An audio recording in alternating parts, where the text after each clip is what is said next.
السلام عليكم ورحمة الله وبركاته متابعين الغالين. كنوع من التغيير والتبديل في روح القناة ونزولا عند رغبة بعض المتابعين قررنا نضيف حلقة شهرية وهي عبارة عن مراجعة للعطور العالمية الأشهر انتشارا، وأتمنى أن هالحلقات تنال على إعجابكم. أما بدايتنا طبعا اليوم فراح تكون مع أقوى عطر رجالي من إصدارات شركة ديور، واللي هو عطر سوفاج بنسخة البرفيوم. وراح نتطرق هني لجمالية العطر الفريدة مع بعض من النفحات الحلوة اللي تميز العطر. طبعا العطر هالمرة خذناه احنا من محل أريج في سيتي سنتر عمان. طبعا محل أريج بتلاقونه في وايد من المولات في الإمارات متخصصين في العطور الجميلة والقوية. حجم الزجاج طبعا قررت اخذ ال 200 ملي، موجود من 100 ملي موجود 200، لكن 200 بصراحة أوفر وسعرها مناسب اللي هو 825 درهم.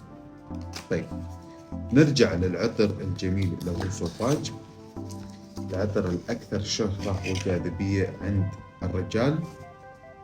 ومثل ما أنتم شايفين العطر أنيق وريحته طبعا جذابة وتلفت الانتباه لكل اللي بيشمه عليكم. تعالوا نشارك أنا وأنتم في التجربة هذه وناخذ نظرة عامة عن مميزاته وجماله. أول شيء خلنا نتكلم عن مكونات هذا العطر المنعش اللي تلاقون في مقدمته البرغموت مع الليمون. هذه الافتتاحية هي اللي عاطية العطر هذا طابع منعش حيوي طبيعي وفريد، وبعد ما ترشه بدقائق تلاقي نفسك تغوص في قلب العطر، تطلع لك النوتات الرائعة مثل الزنجبيل وزهرة السوسن، مثل ما معروف عنهم أنهم يضيفون للعطور طابع رجالي مغري ومثير في نفس الوقت. أما قاعدة العطر هذا اللي هو سوفاج فنلاقي في نهاية لمسات من الريحة الخشبية العنبرية، لكن شو مصدرها؟ مصدرها دهن العود مع خشب الأرز وعنبر أو العنبر الأشهب. هاي القاعدة القوية هي اللي قاعدة تعطي ثبات رهيب حق العطر الجميل، مع أنه عطر منعش وفواح وما حد يختلف على هالكلام. وإذا رجعنا للأداء يا متابعين الغالين، عطر سوفاج قوي من ناحية الثبات إن كان على الجلد أو على الملابس. طبعا الثبات هنا بنقول إحنا قوي ما يقل عن 8 ساعات، يختلف طبعا على حسب المكان اللي أنت موجود فيه، طبيعة عملك، طبيعة المكان اللي أنت تشتغل فيه، طلعاتك خارجية أو داخلية، بس المهم أنه ملفت للانتباه ويثبت نفسه بوضوح.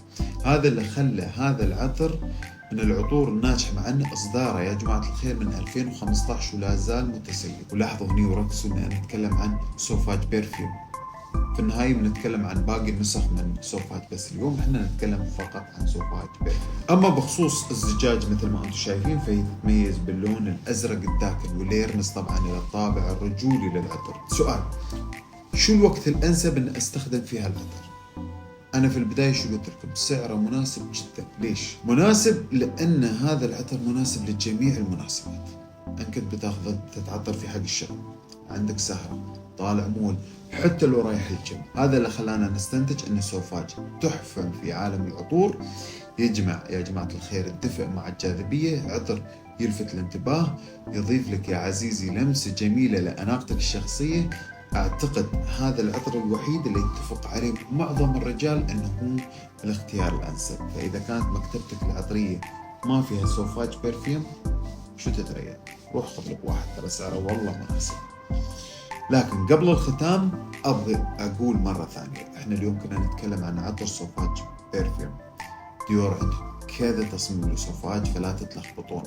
أقدمهم وركز جاي إصدار الإيدي برفيوم أو الإيدي تواليت سوري الكلاسيك، إصدار سنة 1966 يا عزيزي. وأنا من عشاق العطر الفينتج هذا، لكن وايدين ما يحبونه لأنه وايد تواليت يعني خفيف، بس هذا حق الصبح تتعطر فيه وانت رايح الدوام يخليك الصحصح. أما العطر الثاني اللي هو أيضا سوفاج لكن إيدي برفيوم، نفس الريحة لكن أهدى شوي، لأن إيدي برفيوم تركيز العطري أقل من برفيوم تركيز العطري أعلى. وهذاك إصدار 2018 يعني أجدد من هذا، لكن لا زال هذا اللي متفوق. وبعدين طلعت لنا ديور اللي هو سوفاج إليكسير. الإليكسيرة طبعا جدا جميل وحلو، لكن للحين ما خض وضعه في السوق، يمكن لأنه سوفاج بعد قوي وهو إصدار 2001. اليوم تكلمنا عن سوفاج بيرفيوم، وإن شاء الله بعدين نتكلم لكم عن باقي العطور. حين نتعطر نتوكل على الرحمن. في أمان.